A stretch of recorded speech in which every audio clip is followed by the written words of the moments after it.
아, 우리 김재현 선교사님 옆에서 찬양을 오랜만에 한번 불러봤는데 한 40년 만인 것 같아요. 같이 찬양 부른 거는 옆에 앉아갖고 우리 남영교회 옛날 남영교회 지금 우리 교회인데 거기에서 이제 정확히 40년이 우리 고등학교 1학년 때 같이 만나서 그 본당에서 같이 이렇게 찬양하고 또 부둥켜 안고 기도하던 그런 기억이 잠깐 났습니다. 오랜만에 잠깐 느낄 수 있어서 좋았습니다.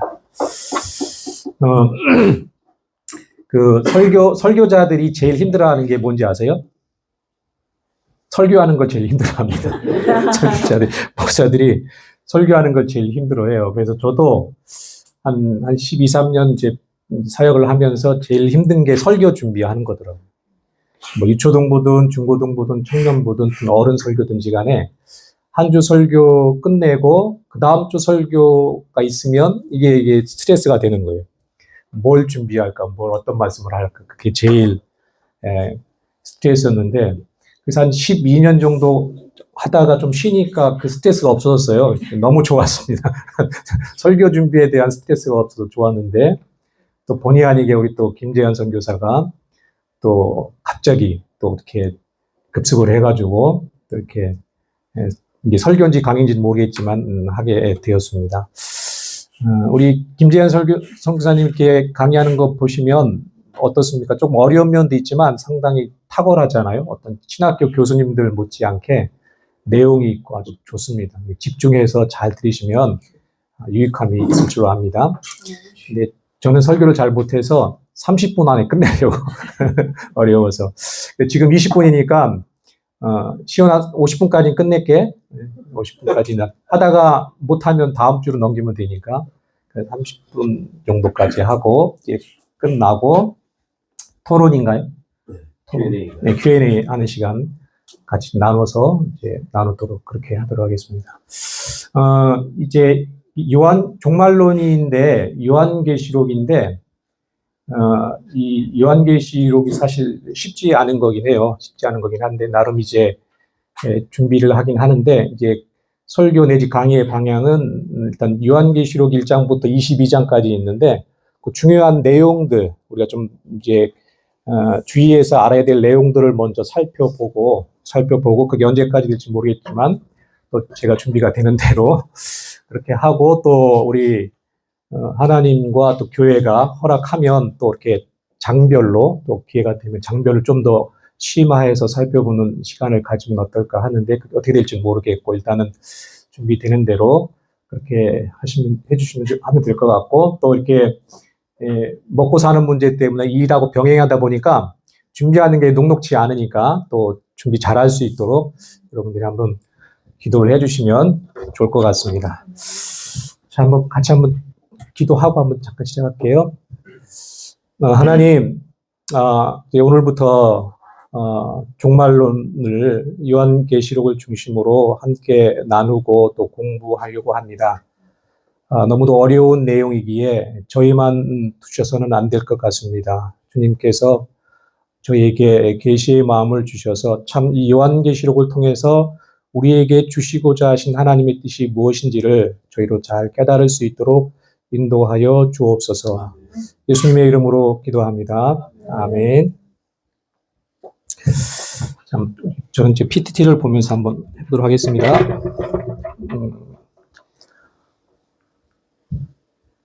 안 켰네. 또 안 켰네. 아까 안 켰네.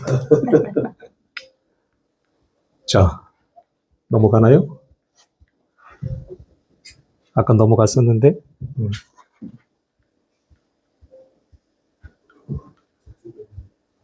넘어갔네요. 자, 말씀 한번 같이 한번 읽어보도록 합시다. 크게, 시원하면 크게 읽어줘. 시작. 이 예언의 말씀을 읽는 자와 듣는 자와 그 가운데 기록한 것을 지키는 자는 복이 있나니 때가 가까움이라. 예. 이 예언의 말씀은 이제 요한계시록을 얘기하는 건데 이 예언의 말씀을 읽는 자, 듣는 자, 또 그 가운데 기록한 것을 지키는 자는 복이 있나니 이렇게 말씀합니다. 그러니까 우리 이 자리에 앉아 있는 분들은 강사가 잘하고 못하고를 떠나서 이 복된 말씀을 이제 받고 있으니까 어떤 분들이에요, 여러분들은? 복 받은 사람들이죠. 이 자리에 복 받는 자리에 지금 나와 있는 자리입니다. 시온아, 그렇지? 지금 복 받고 있는 거예요. 그러니까 우리 집중해서 볼 수 있도록 합시다. 우리가 왜 종말론에 대해서 올바로 알아야 될까요? 왜 종말론에 대해서 올바로 알아야 될까요? 제가 나름대로 한번 생각을 해보았습니다. 생각을 해보니까 우리의 삶의 태도와 자세에 지대한 영향을 주기 때문이다, 이렇게 얘기를 해보았는데, 제가 군대 생활할 때 1991년도인데 이제 쫄병 때였습니다. 쫄병 때였는데 내무반에 들어가니까 저녁 때 뉴스에 나오는데 뭐 어떤 사람들이 막 흰 옷을 입고 뭐 누굴 기다린다라고 막 하고 막 뉴스에서 난리가 났었습니다. 그게 뭐였는지 혹시 아시는 분 있어요? 예. 다미선교회 이장님 목사입니까? 장로입니까? 예, 그분의 일파들이 이제 예수님 믿고 재림하신다고 모여가지고 흰 옷 입고서 예수님의 재림을 이제 기다리던 그런 이제 뉴스가 이제 TV 뉴스에 나온 적이 있습니다. 그때는 이제 군대 생활이 하도 바빠가지고 그냥 대충 지나갔는데 나중에 보니까 그게 그거였더라고요. 근데 그때 어떻게 예수님이 오셨나요? 안 오셨나요? 안 오셨죠. 안 오셨습니다. 그리고 그게 이유가 돼가지고 뭐 그 다른 이유도 있겠지만 우리나라 한국교회에 종말론을 얘기하는 것이 터부시 됐죠. 종말론을 잘 얘기를 안 합니다. 왜 그래요? 이단으로 몰릴까봐. 이 사람들이 시한부 종말론자들이라고 얘기하는데 하도 시한부 종말론자들이 요한계시록을 자기들 나름대로 해석을 해서 언제 예수님이 오신다, 뭐 이렇게 하고 또 준비하고 어떻게 또 어떤 사람들은 모아서 땅 팔고 또 뭐 집 팔고 뭐 다 팔아가지고 또 어디로 외국으로 튀잖아요. 자기들끼리 왕국을 건설해서 삽니다. 그게 시한부 종말론인데 그 사람들이 왜 그렇게 사는 거죠? 종말론에 대해서 올바로 몰라서 그런 거죠. 올바로 성경대로 믿지 아니하고 나중에 알아보니까 이장님이라는 분들이 왜 그렇게 했냐면 그 사람들이 아주 신실한 사람들이었는데 기도를 하는데 계시를 받는 거야. 아주 믿음 좋은 분들이 권사님도 그것도 한 분이 받은 게 아니라 여러 명이 권사님도 계시를 받고 뭐 젊은 청년도 계시를 받고 뭐 장로님들도 계시 받았는데 그날 예수님이 오신다라고 한 사람이 계시를 받은 게 아니라 환상을 본 게 아니라 여러 사람이 봤다는 거예요. 그러니까 그 사람들은 철석같이 믿은 거지. 믿음 좋은 분들이 하나님이 그날 오신다라고 말씀을 해 주셨다니까 믿고서 준비를 한 겁니다. 그 사람들도 무턱대고 그런 게 아니라 자기들 나름대로의 어떤 근거를 가지고 그렇게 했다는 거죠. 근데 그 근거가 잘못됐다는 거죠. 그 근거가 어디에 있었어야 하는 거죠? 성경 말씀에 있었어야 되는데 그 사람들 그들의 근거를 어떤 꿈, 계시, 환상 거기에 두다 보니까 이게 틀릴 수밖에 없었던 거죠. 예를 들면은 이런 거죠. 계시록 13장 같은 경우에 보면은 이제 짐승의 표라는 게 나와요. 짐승의 표라는 게 나오는데 무천년설에서는 이제 나중에 무천년이고 또 역사적 전천년이고에 대해서 좀 설명을 할 텐데 무천년에서는 짐승을 뭐라고 해석을 하냐면 네로 황제라고 알죠. 로마 시대에 있었던 네로 황제라고 이제 해석을 합니다. 이 사람들은 왜 그렇게 해석을 하냐면 무천년주의자들은 과거주의라는 어떤 해석의 준거 틀을 가지고 해석을 합니다. 과거주의라는 건 뭐냐면 요한계시록에 나와 있는 거는 다 과거에 있었던 일이다. 지금 있는 일이 아니고 과거에 있었던 일이다라고 하기 때문에 그러면 요한계시록 13장에 나와 있는 이 짐승도 과거의 어떤 존재다. 그게 누구다? 네로라고 얘기를 하는 거죠. 네로라고. 그러면서 이제 그 13장에 짐승의 표라고 나오는데 표가 나오는데 666이라고 들어봤죠? 짐승의 표? 666이라고 들어봤는데 이 사람들은 뭐라고 얘기냐면 당시에 이 상인 조직인 길드라는 조직이 있었다는 거, 상업 조직이라는 거죠. 지금 뭐지? 한마음인가? 한가족인가 뭐 있잖아요. 우리 형님 하는 거, 뭐 그런 식으로. 상인 조합이에요, 길드. 그 조합인데 그 조합원이라는 어떤 거기에서 발행하는 표가 이 짐승의 표였다는 겁니다. 어떤 길드 상인 조합의 이제 일원이다라는 어떤 표식이 이 짐승의 표였다는 거죠. 그래가지고 이 표가 있어야 어떻게 합니까? 매매가 가능합니다. 이 표가 없으면 매매를 못하는 어떤 그런 일이 있었다는 거죠. 그래서 문제는 뭐냐면 이 조합원이 될 수 있는 표식을 받기 위해서는 어떻게 되냐면 그 당시에 로마 황제를 숭배하고 로마 황제에게 절대적인 복종을 해야 하는 그런 사람들만 이 표식을 줬다는 겁니다. 그래서 이 짐승의 표라는 것은 과거에 그렇게 있었던 일이지 지금하고는 상관이 없다라고 얘기를 합니다. 근데 문제는 뭐냐면 지금에도 그거 짐승의 표에 대해 우리가 해석을 해야 되잖아요. 지금에도 해석을 해야 되는데 지금은 뭐라고 얘기했냐면 짐승의 표는 이미 로마 시대에 끝났고 그냥 우상 숭배다. 우상 숭배하는 사람들은 짐승의 표를 받으다 이렇게 얘기를 합니다. 이렇게 해요. 이게 무천년주의자들의 해석이죠. 대신에 이제 전천년주의자들은 어떻게 해석하냐면 짐승을 뭐라고 보는 겁니까? 적그리스도라고 보는, 짐승을 적그리스도라고 봅니다. 그리고 짐승의 표는 짐승을 숭배하고 경배하는 자들에게 실제적으로 주는 표식입니다. 이게 어떤 식으로 될지는 모르죠. 옛날에 뭐 베리칩이라고 들어봤습니까? 베리칩? 몸에 이렇게 이식시키는 거. 베리칩이 나왔을 때 뭐 이게 짐승의 표다라고 얘기하는 사람도 있었고, 또 그전에는 뭐 바코드, 어떤 사람은 뭐죠? 또 신용카드가 짐승의 표라고 하는 사람도 있고, 또 어떤 사람은 핸드폰이 짐승의 표라는 사람도 있고, 아주 주장이 다양합니다. 어찌됐든지 간에, 물론 그것이 다 틀렸지만, 짐승의 표는 실제적으로 우리의 이마나 손에 어떤 표를 주는, 도장을 찍는 그런 거다라고 이 전천년주의자들은 얘기를 합니다. 그리고, 이 표를 받지 않으면 어떤 경제 활동이 불가능하죠. 살 수가 없습니다.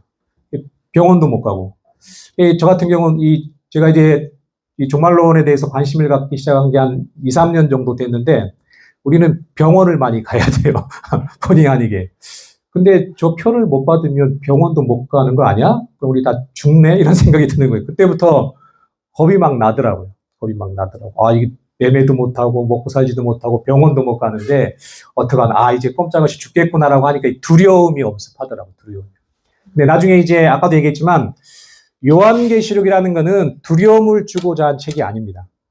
하나님이 요한을 통해서 우리에게 주신 것은 이 성도들에게 복을 받게 하기 위해서 또 성도들이 어떻게 살아야 할지 그리고 승리하면 어떻게 될지에 대한 어떤 그런 것을 주시기 위한 말씀이지 겁먹으라고 주는 책이 요한계시록이 아니에요. 물론 환난도 있고 견뎌야 되는 것들도 있지만 요한계시록의 목적은 우리가 두려움을 갖고자 하는 그런 게 아닙니다. 어찌되든지 간에 이 표를 받지 아니하면 경제 활동을 할 수가 없는 그런 지경에 온다라고 이분들은 이제 주장을 하죠. 그렇다면 무천년주의자들은 아까처럼 그렇게 짐승이 내로고 짐승의 표가 옛날에 끝났고 지금은 우상 숭배라고 해석을 하면 실제적으로 만약에 이 짐승의 표가 나온다면 이거를 받는데 주저할까요? 안 주저할까요?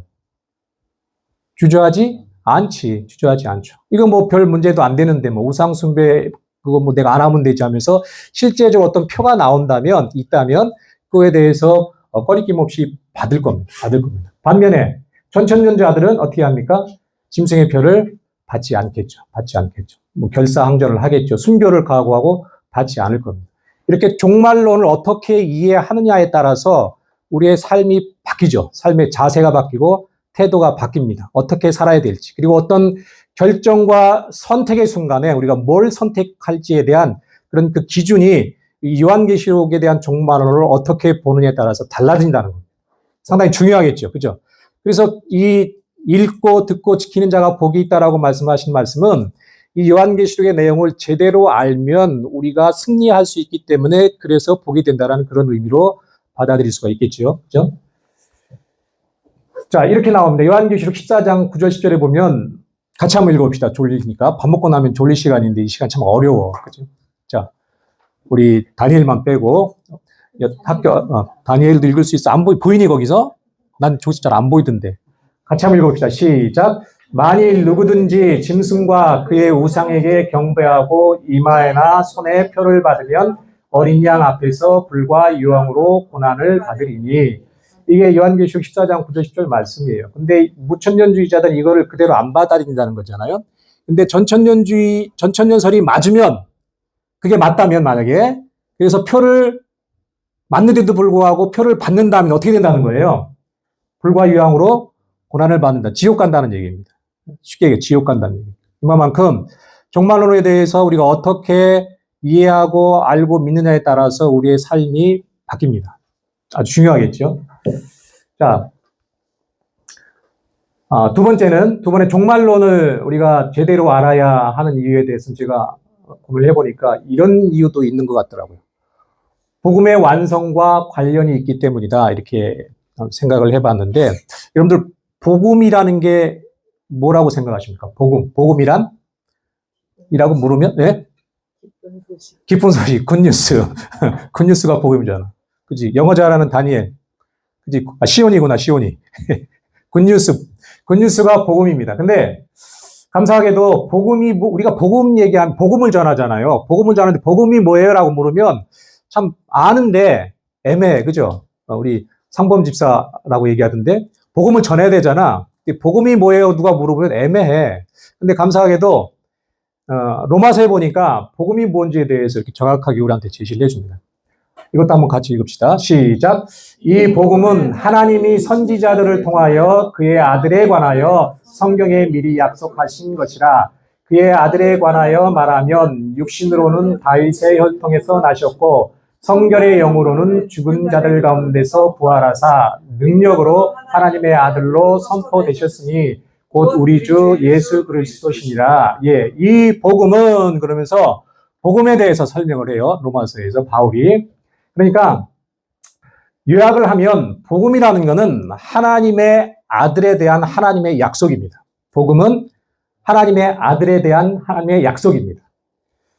하나님의 약속은 그 하나님의 약속하신 그 아들에 대해서 약속하신 건데 그 아들은 누구냐면 하나님의 아들은 초림하실 것이고 십자가를 질 것이고 또 부활하실 것이고 또 승천하실 겁니다. 그 다음에 뭐예요?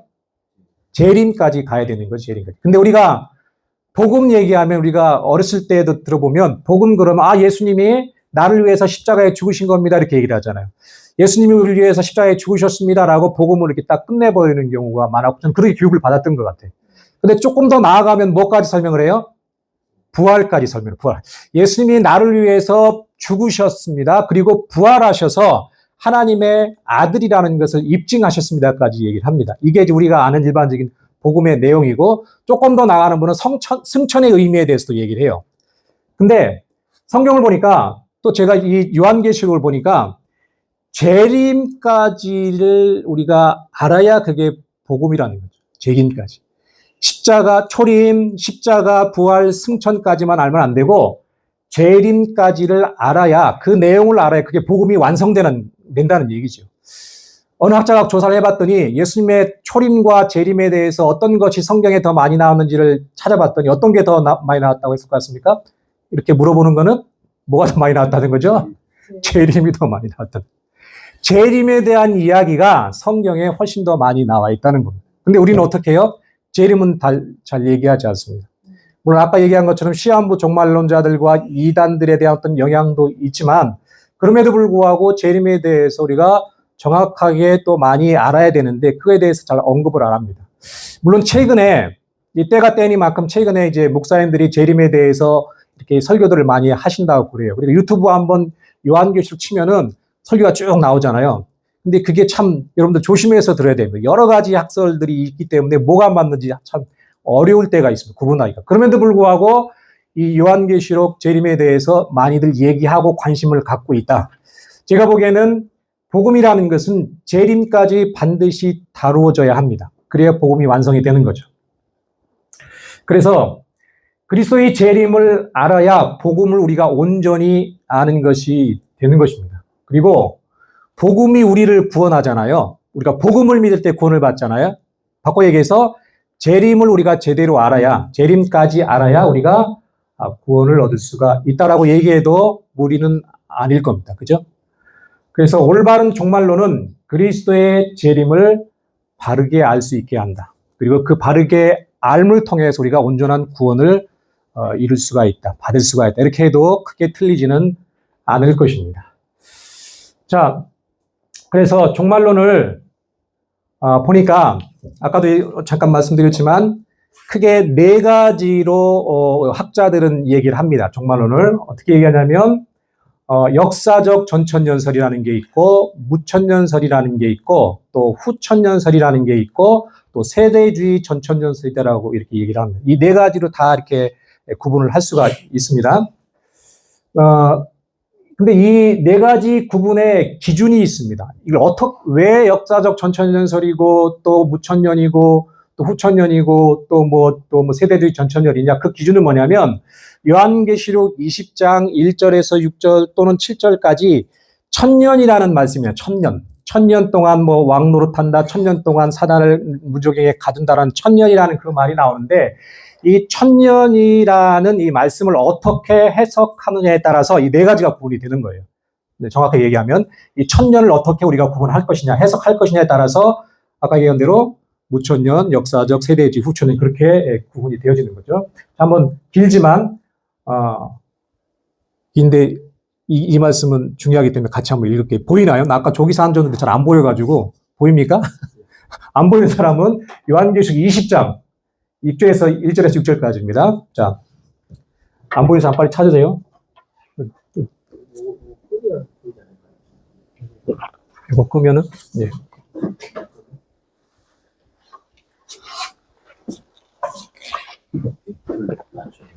끄면은. 잘 보네. 오, 좋습니다. 예.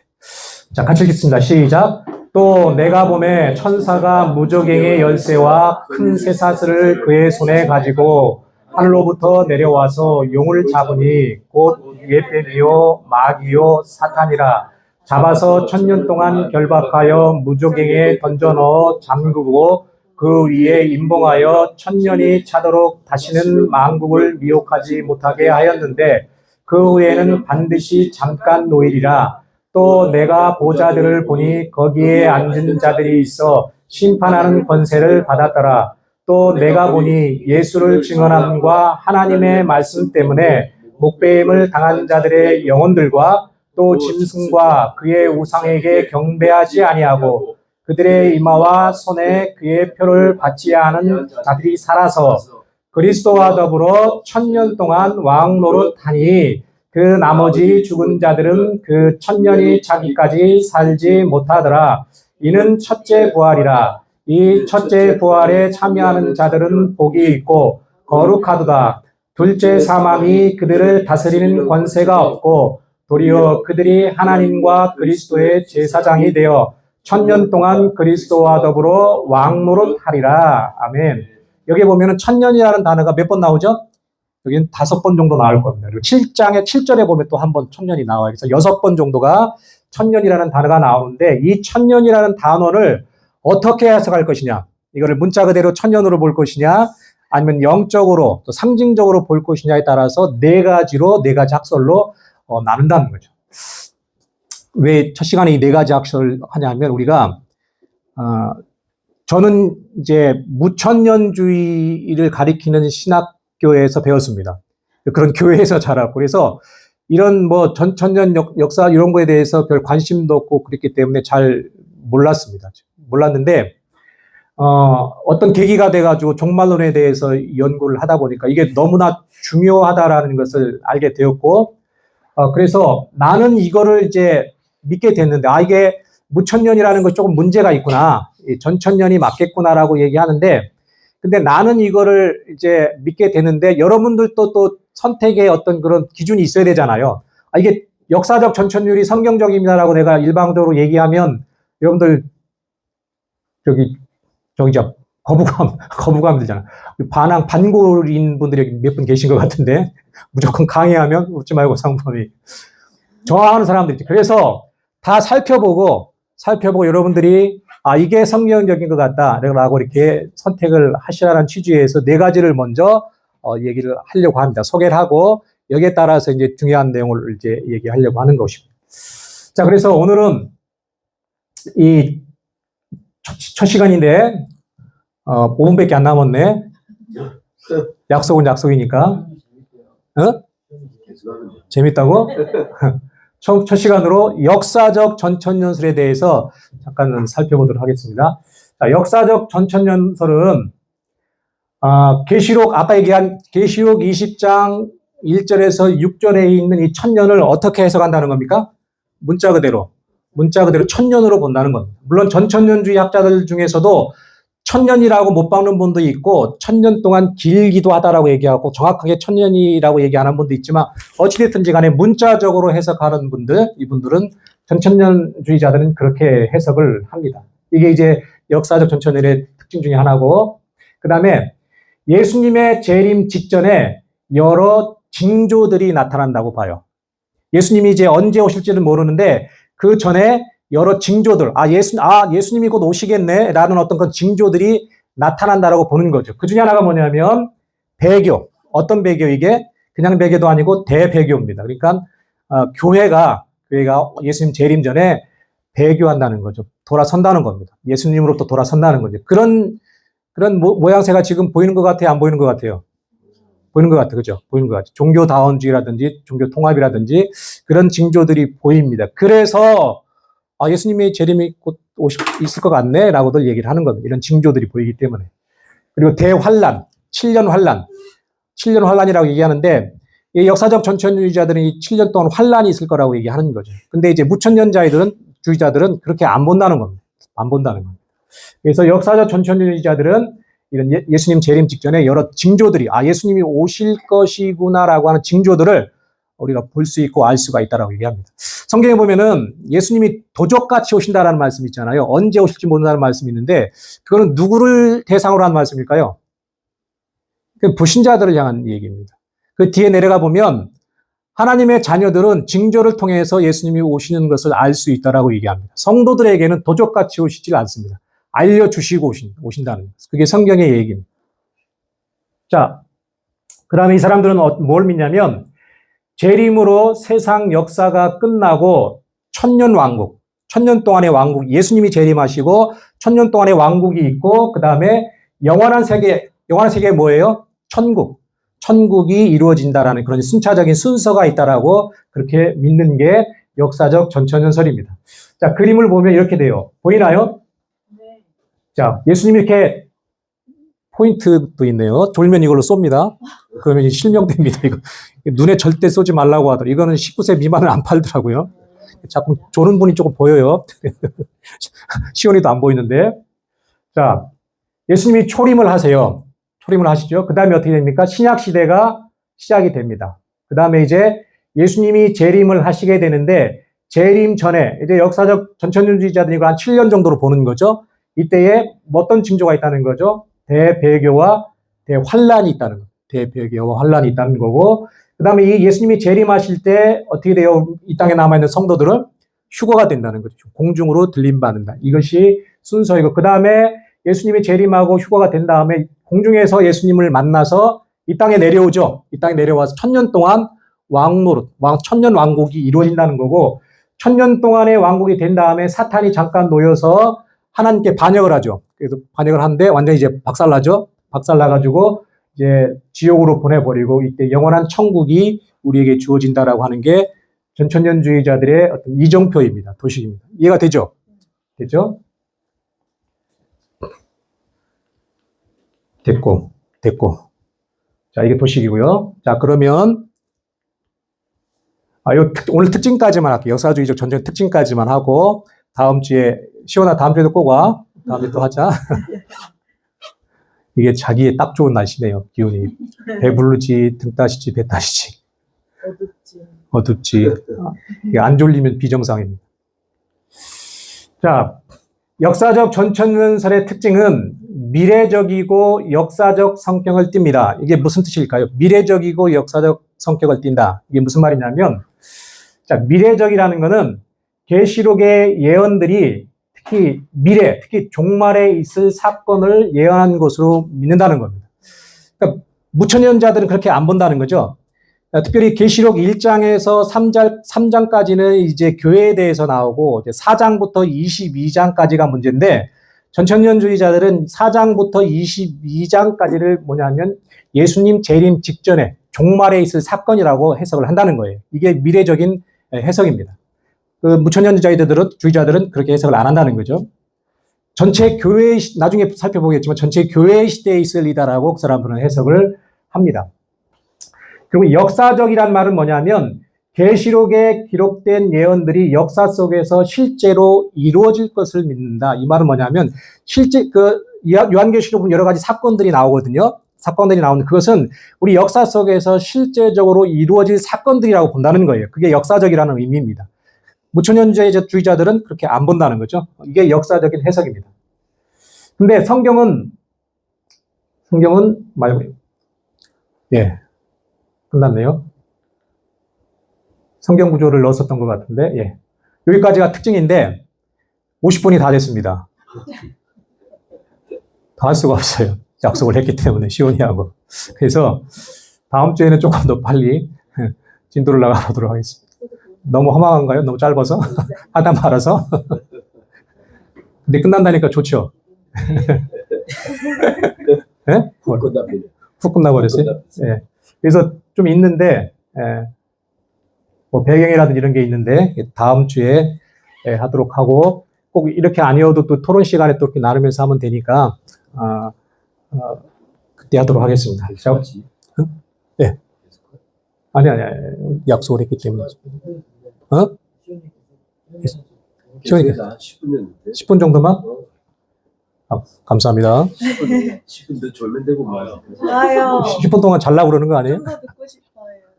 그래요?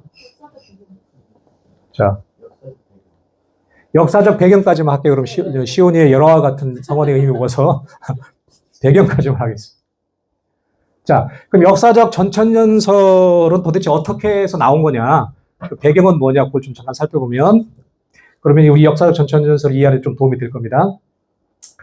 이 사실 역사적 전천년설은 초대교회의 사도들이나 교부들, 이제 그 사도들의 제자들을 갖다 뭐 속사들의 제자들을 갖다 교부라고 얘기하잖아요. 그분들이 믿었던 이론이에요. 그래서 1세기부터 3세기 동안의 지배적인 이론이었던 것이 사실은 역사적 전천년설입니다. 이건 제 주장이 아니라 역사학자들의 주장입니다. 그렇게 얘기를 합니다. 그 다음에 초대교회는 뭘 믿었냐면 이 전천년설주의자들이 믿는 거하고 똑같이 믿은 거예요. 예수님께서 재림하시고 그 다음에 그때 누가 부활해요? 죽은 자들, 예수님 안에 있는 자들이 부활을 합니다. 그 다음에 살아있는 자들은 공중으로 끌려 올라가서 휴거되고 그 다음에 그들이 천년 왕국을 이룬다고 얘기를 하죠. 우리는 천년 왕국이라고 얘기하지만 유대인들은 그걸 무슨 왕국이라고 얘기하냐면 메시아 왕국이라고 얘기를 합니다. 똑같은 개념인데 우리는 천년 왕국, 그 사람들은 메시아 왕국. 줄기차게 나오잖아요. 다니엘서에도 나오는 게 메시아 왕국입니다. 그 사람들 그렇게 부릅니다. 그래서 메시아 왕국이 실제적으로 예수님이 이 땅에 내려오셔서 다스릴 왕국이 존재한다라고 이렇게 믿었다는 거예요. 초대교회 사람들은. 지금 새롭게 만들어진 이론이 아니고. 그래서 전천년설을 대표하는 그런 교부들은 누구냐면 여러분들 폴리캅이라고 압니까? 폴리캅 들어봤어요? 최초의 순교자인가요? 네. 최초의 순교자. 사도 요한의 제자가 폴리캅이고 그 폴리캅의 제자인 이레니우스. 이 사람들은 아주 훌륭한 교부입니다. 우리들이 이 사람들의 책들을 많이 참고하고 보고하는데 초대교회 교부들이 이 전천년설을 지지하고 믿었다라는 역사적인 기록들이 다 있습니다.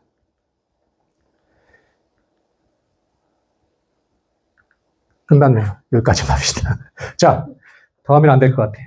여기까지 하고 다음 주에는 이제 역사적 전천년주의 장점이 있고 단점이 있고 또 단점에 대한 비평을 할 겁니다. 이것을 성경적으로 이게 뭐가 잘못됐고 우리는 어떻게 이걸 받아들여야 될지에 대한 단점이 있고 그거 끝나면 다음에는 이제 무천년주의에 대해서 무천년주의 똑같은 어떤 패턴으로 무천년주의 개요와 도식과 또 특징이라든지 역사적 배경 같은 거 무천년주의가 참고로 얘기하면 그게 카톨릭에서 나온 겁니다. 카톨릭. 나중에 세대주의 전천년설도 얘기하지만 그것도 카톨릭에서 나왔습니다. 왜 그 사람들이 그걸 만들어냈냐면 교황권을 보호하기 위해서.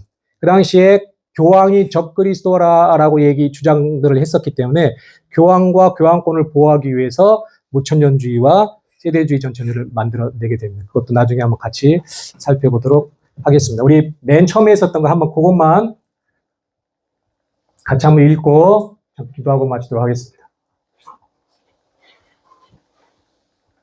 이거 첫 장으로 넘기는 기능도 있을 텐데 제가 잘 몰라서 이렇게 넘깁니다. 같이 한번 크게 읽도록 하겠습니다. 시작! 이 예언의 말씀을 읽는 자와 듣는 자와 그 가운데에 기록한 것을 지키는 자는 복이 있나니 때가 가까우니라. 예, 복받은 여러분들 우리들 되시기를 주님의 이름으로 축복합니다. 잠깐 기도합니다.